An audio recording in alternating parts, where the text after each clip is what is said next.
evening and welcome to Health Quest. I'm Deborah Arneson, your host for tonight, and we have an excellent show, especially for our women viewing audience out there. We're talking about our hormones, estrogen, progesterone, testosterone, and how our lack of or too much of these specific hormones relate to different health conditions, not just lack of estrogen per se. And with us we have Carter Black, who's back once again, who's graciously given us of his time. So Carter, thanks for being here. And Carter is a renowned pharmacist who does compounding, and not all pharmacists, as I understand it, do compounding. So you work with hormones. This is your passion, and this is what you're really great at, and this is what you're renowned for. So he's here to help us out with the whys and wherefores, what's going on with estrogen, how we become imbalanced, and what we can do to straighten out our problems as we segue into or through menopause, actually.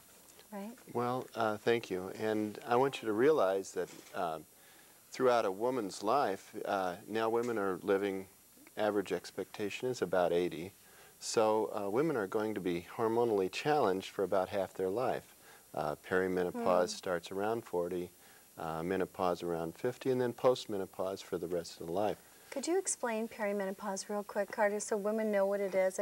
Some women aren't even clear about what happens when we go into perimenopause. Well, it's a period before menopause occurs, and it's when estrogen and progesterone, testosterone, DHEA, the levels start fluctuating. You might be, 28 days right on the spot every month, and then all of a sudden you hit 42 or 45 or whatever, and everything's going to heck. Okay. Well, that's perimenopause. That's when you start seeing fluctuations in your rhythm and your cycle. Right, and it really surprises a lot of women, and it's not a surprise, it's just the adjustment period.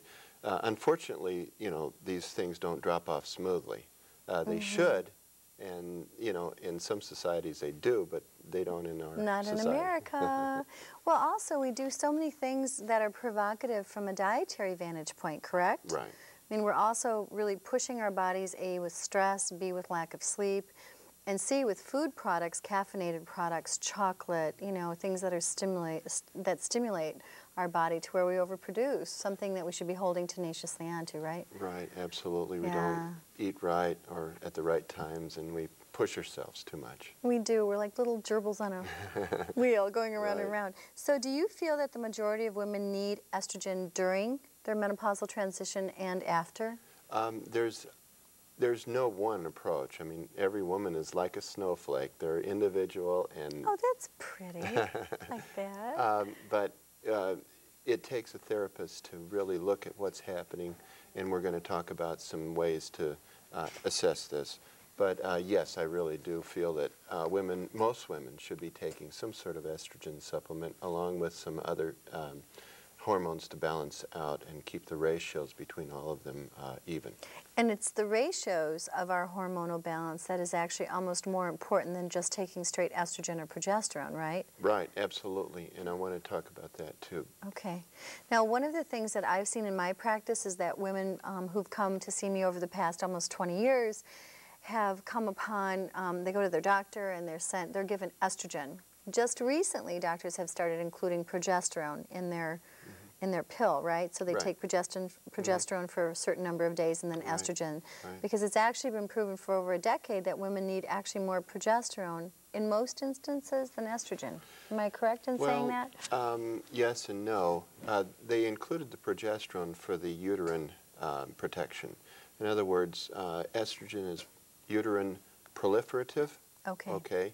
If you've ever had uterine fibroids or you know anyone with uterine fibroids, estrogen promotes those. Okay. And too much estrogen, not enough progesterone? Right, I'm sorry. Okay. But so if you would give a woman progesterone, that would protect the uterus, decrease the uterine fibroids. Actually, if we have a woman with uterine fibroids, we can treat them with progesterone and ease that quite a bit.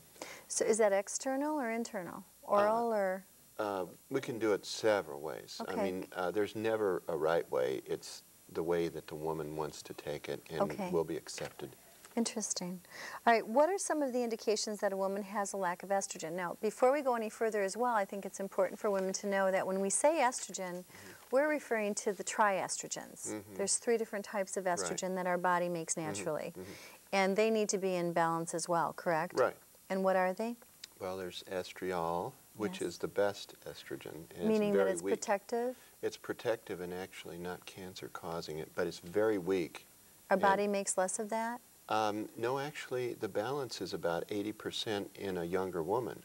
80% estriol, estrone, which is the strongest, and many think that is the most cancer-producing, and estradiol. Do we make more estrone as we age? Well, Or yes, just you the do. estradiol drops off, or estriol drops off so much that the estrone takes over? Right, right. Is that Very it? smart, because yes, the estrone does start predominating later in life. And what we're trying to do with estrogen therapy these days, and the natural estrogens, is to balance that out with an 80-10-10, just like a younger woman. So we'll do an 80% estriol, 10 estradiol, and 10 estrone. Okay. And most women, do you have to play with that, or how do you find out what someone like myself would need? Oh, absolutely. No, some of it would be testing, some of it would be history. Yeah, okay. Some of it would be ratios, some of it would be a clinical response. Okay, real quick, Carter, and this isn't in our list of questions, but it's a good question, I think, because women ask me this all the time. If they have a history of breast cancer, should they take, you know, additional estrogen? That's a great question, and there's no reason to not take estrogen. It depends on the type. Now, you've got to remember one thing, that estrogen, the absolute contraindication to estrogen is an estrogen receptor tumor that's responsive to estrogen in the breast, okay? Now, when do those occur? Common sense would tell you before menopause, right? And you don't use a lot of estrogens before menopause. See, so the estrogens that we give are normally postmenopausal. So we would give, so, you know, that obviates just what you're saying. Plus you're using the estriol, which is not the cancer-causing estrogen. That's right, type and of it's estrogen. actually cancer protective. So in somebody who has a history of breast cancer in their family, would you use straight estriol and Well, avoid the other two? First of all, that's a tough thing, and the woman has to know the risks. Okay, and if the woman does not inform themselves, then you know, I guess we would have to make the decision for themselves. Right. You know, and we'd have to explain all of the pros and cons. Right. But I'm still very much in favor of estrogen, and this is why. Okay, remember this. Breast cancer is the most common cancer in women, right. Okay, but it's also diagnosable. I mean, breast self-exams, okay? Lung cancer is the most prominent killer of women. I mean, it's the most dangerous cancer, okay? But the other caveat is that heart health is, more women die from heart attacks than either one of those. So it's important to really just kind of prioritize what's important. Your heart, the health of your heart is right. number one, because if we don't have a heart, we're not around. Right. You know, breast cancer, if it is a problem, can be caught and eradicated. Right. So that's, you know, it's kind of a scary toss-up, though. It's like if someone tosses me a coin and goes, here, catch this one, decide which one you want, or what risk you're going to take if you don't have it or you do have it. Right. You know, it's like, ick, why are we even in this position? Well, and it is a terrible thing. It's a terrible choice that you have to make. You have to balance, you know, osteoporosis, which is later in life. And if you don't do something, you know, either estrogen or, you know, there's a lot of other things that you know as a nutritionist that you can do, you know, diet, exercise, some of the phytoestrogens. Yeah, but I have women, you know, my women in menopause who've been very fat phobic all their life, you know, did too much caffeine in the form of black teas or coffees, who have osteoporosis, have a history of heart disease, and who have a history of breast cancer in their family.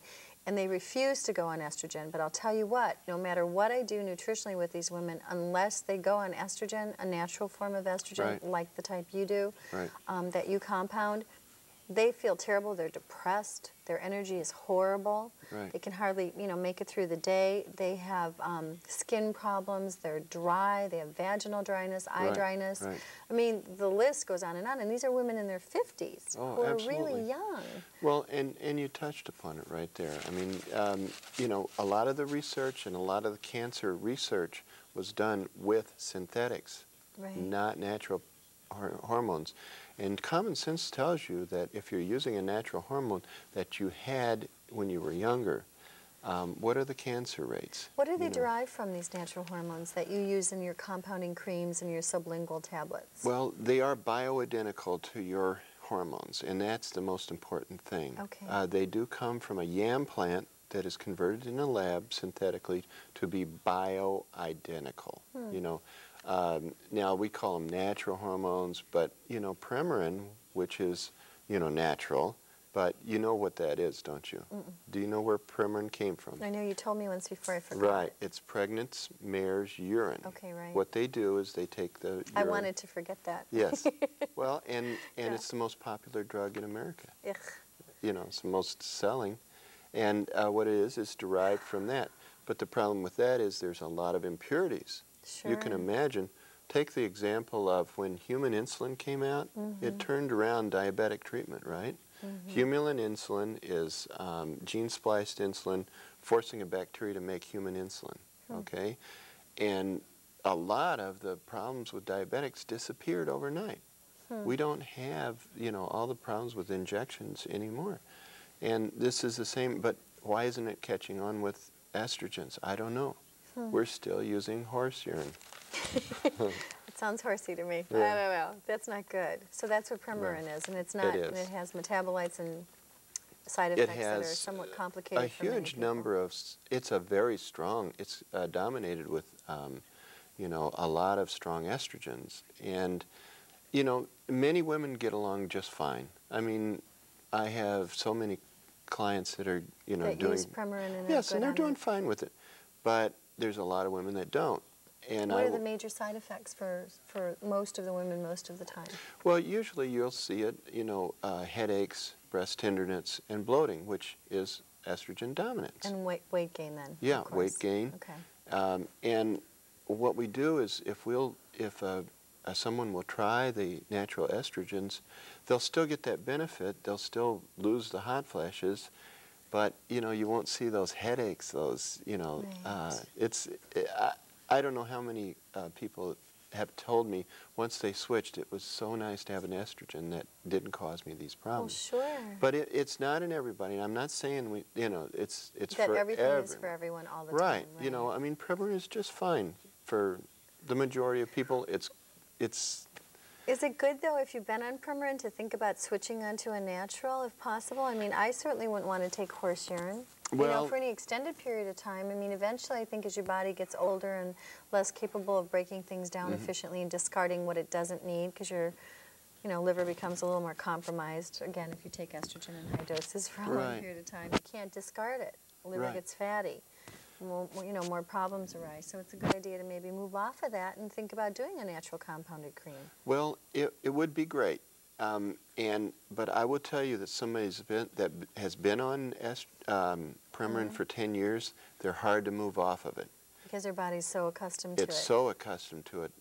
Those receptors are so strongly bound with, that estrogen and so used to that when I give the natural hormones, they're very mild. They're metabolized out of the body so quickly, and they're not as strong as Premarin. So we have to be very careful, and the woman has to be very patient. We might have them on both of them, and their ratios in their saliva and blood are all over, and they're high. But we can do it if the woman is patient with us. Right.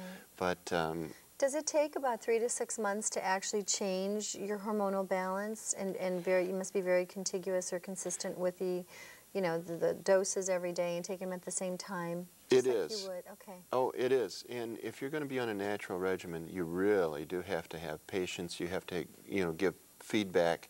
But this is the hallmark of good treatment. I mean, feedback between the caregiver and the patient, and Right. you know, they're all working together, and I'm fortunate enough to get in the middle of that sometimes and Right. give information to both people, you know. Right.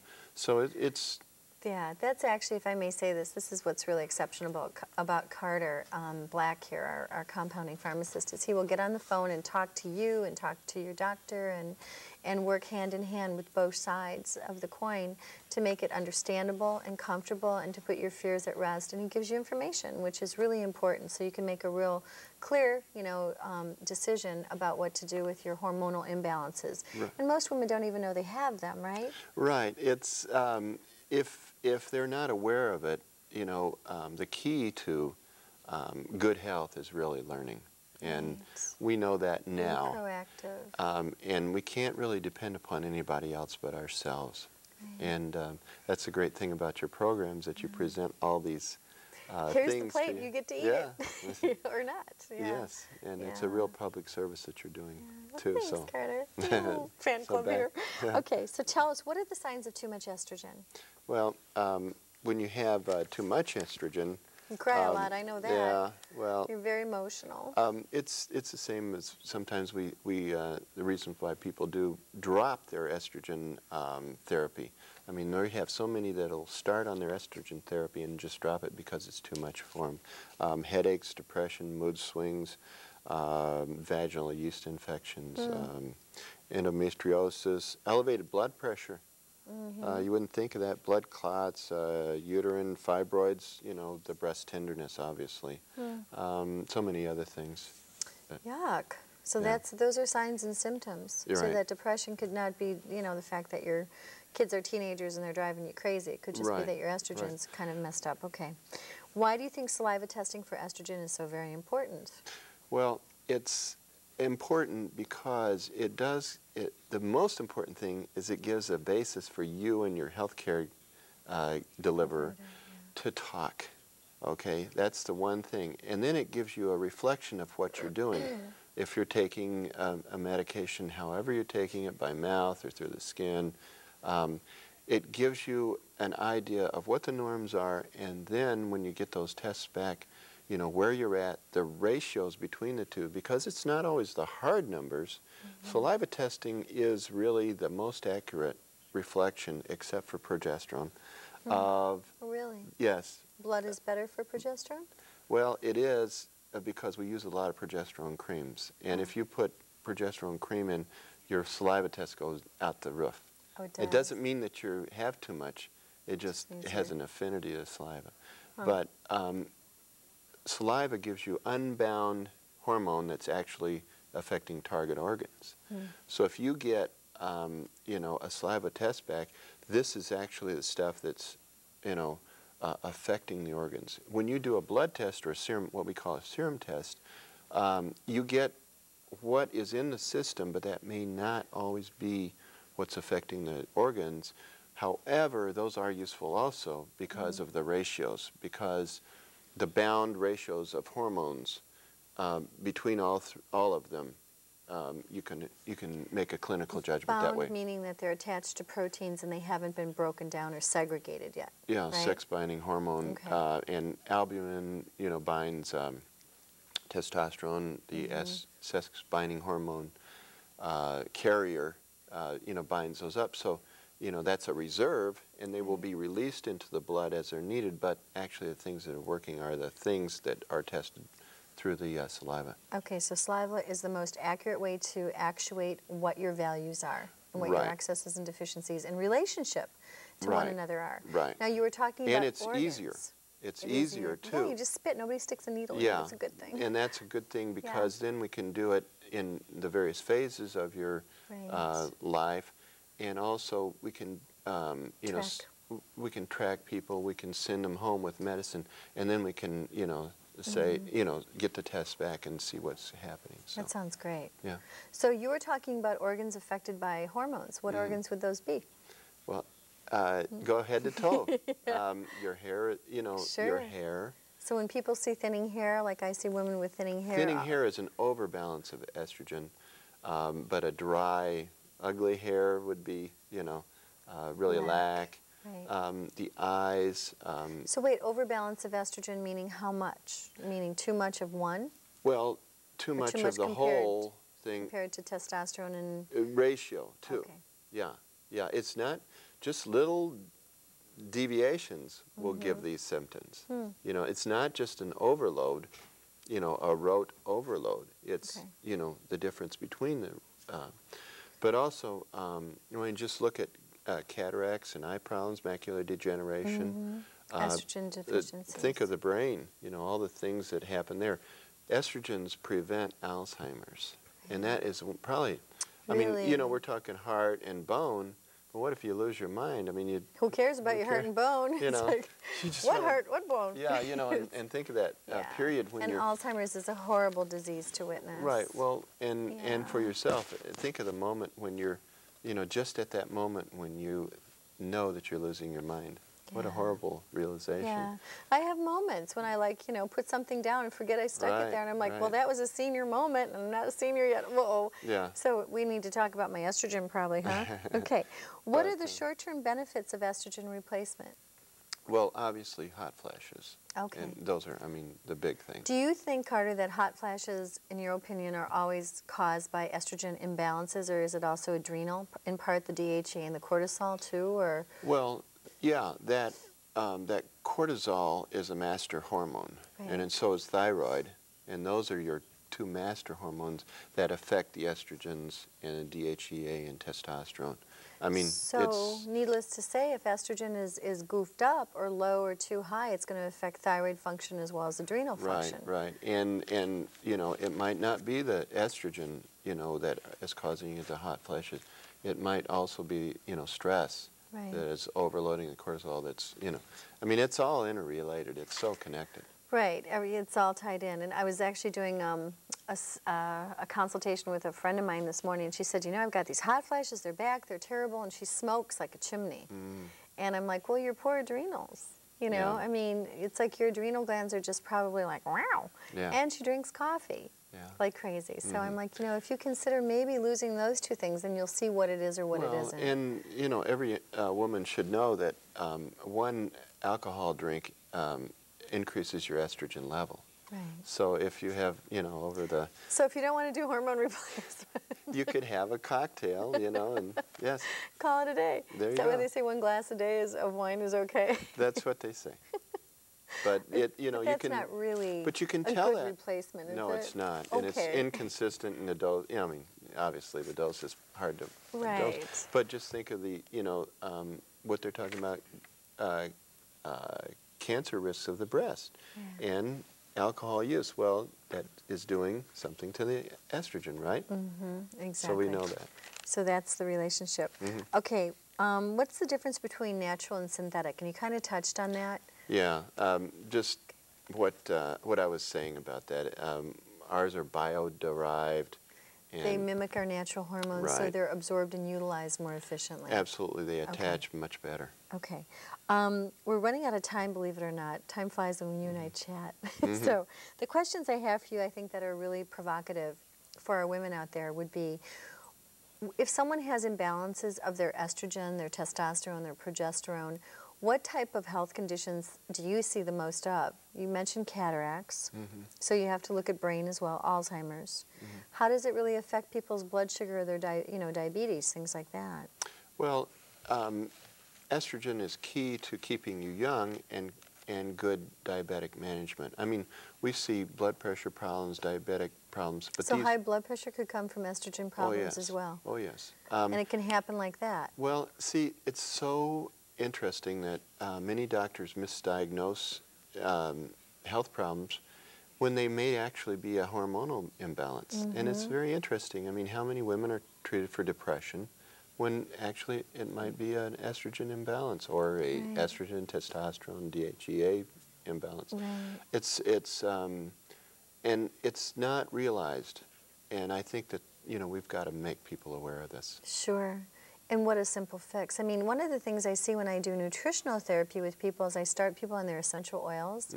So you have more of the GLA, the gamma-linoleic acid, which always helps with female problems.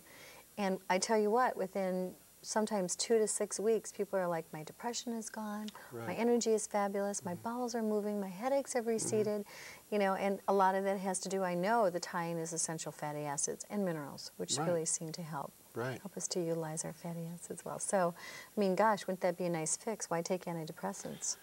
Absolutely. Because one drug leads to another, well, and another, and and not everybody can take those. I mean, it's very tricky therapy to me. Yeah, it is. It's hard. Okay, so diabetes. How does it relate to diabetes? Diabetes, well, it's the insulin sensitivity and glucose tolerance.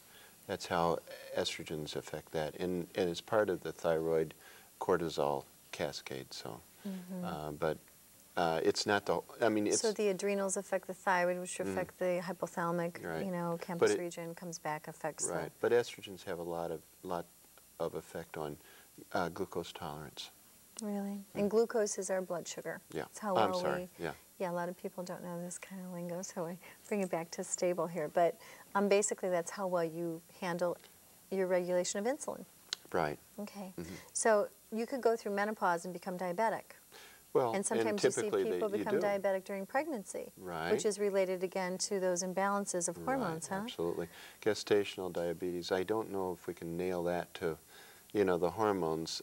Some of that is genetic in effect, but but no one's done a real clear-cut test, so who knows? It's all supposition, huh? Absolutely. We're also biochemically sensitive and different, so you have to be balanced. We're snowflakes. We're snowflakes. We're each perfectly different. High estrogen, low progesterone, low testosterone. What would somebody see with something like that? Well, you'd probably see a lot of anxiety. First of all, you know, again, go head to toe. You'd see a lot of anxiety is a byproduct of imbalances of hormones? Anxiety, depression, you know, and irritability. Irritability is a big thing with estrogen overload. Testosterone, androgen, the whole, you know, DHEA and testosterone would be probably low libido. And progesterone, lack of that, normally you have you would see a lot of breast tenderness because of the lack of the progesterone. Some uterine problems, maybe uterine fibroids. Well, and also, I mean, sometimes you see people who have been on so many medications or recreational drugs for a long period of time, and their hormone balance is just whacked. So getting them back into balance, you see them go back on their antidepressants here and there, or their Wellbutrin or their Zantac or something, you know, just to kind of tide themselves over, and they can never really get ahead doing that, can they? Well, you can. It's hard. It's a longer path. I mean, you know, it takes hard work. It takes good histories. It takes a good compounder to help us. Carter, thank you. Our time is over. It was great having you tonight. I'm Deborah Arneson, bringing you Health Quest, and please join us next week. We'll be talking about a great doctor that we have in store for you, who's actually joining me at my clinic to bring some great information and good health care to you. Take good care of your hormones. If you have any questions and you would like to know anything about further testing, call me at Nutrition Consultants. I'm happy to help. Until then, take good care of your health. I'm Deborah Arneson, bringing you Health Quest. Bye.